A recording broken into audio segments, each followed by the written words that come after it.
Hi everyone, so I've done a bit more research into the Kia Niro HSG and I found that the sprocket from a KXF 250 motorbike fits it perfectly. So that just goes on there like that, but the only issue is clearance. With it right at the end of the spline, you've not got enough space for the chain, I don't think. So I reckon what you would do in that case is buy another one of these sprockets.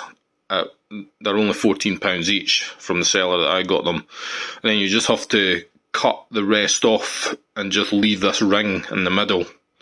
And then what you would do is you'd take the sprocket which you want to use, you then place it on the motor as tightly in as you can, exposing the spline like that, and then you would get the centre which you cut out of the other sprocket, and then you'd put it on there and then very carefully weld it on.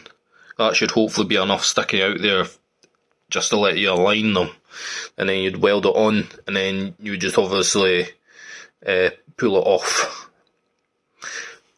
The other solution I was thinking about, which is more difficult but maybe less hassle in the long term, is to machine this down.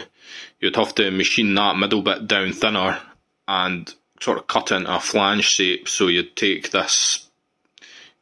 all this off, so you just end up with a flat sort of blank, and then you drill 8 holes in it to the exact pattern of the 8 holes in this sprocket here, and then you could just bolt it to this because you'd tap the holes in it.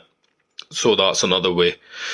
But I think for most hobbyists it's probably just going to be easier just buying 2 sprockets, grinding one down to that centre section, and then just welding them together.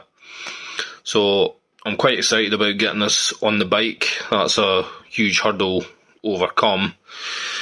This motor should be pretty suitable. I found that the 12,000 RPM figure is only when you're using flux weakening. It could go up to those speeds, but if you're running on about 120 volts, it should work really well. The RPM is much lower, and it should be a good match with a 13 tooth sprocket on the front, ideally 12 if you could find them, but I can't find any, and probably 60 teeth on the back, but that'll really need experimentation. So this motor in tests has been reportedly pushed to 23 kilowatts, which is quite good for a motor that's only 10 kilograms. I've weighed it myself, so it's pretty power dense.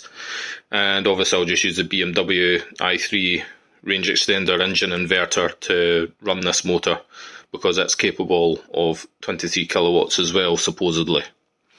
So yeah, I just thought I would share that, and hopefully it's useful to someone. The more complex part is going to be sorting out an inverter for this, because this has got a resolver in it. Although I would probably work without it. You would just have to, like every time you wanted to move off, just get the bike moving by just giving it a very gentle push. You wouldn't have to have it moving fast at all. Just like a gentle move off, and then it'll be able to start itself. But ideally I'd get the resolver working on this somehow.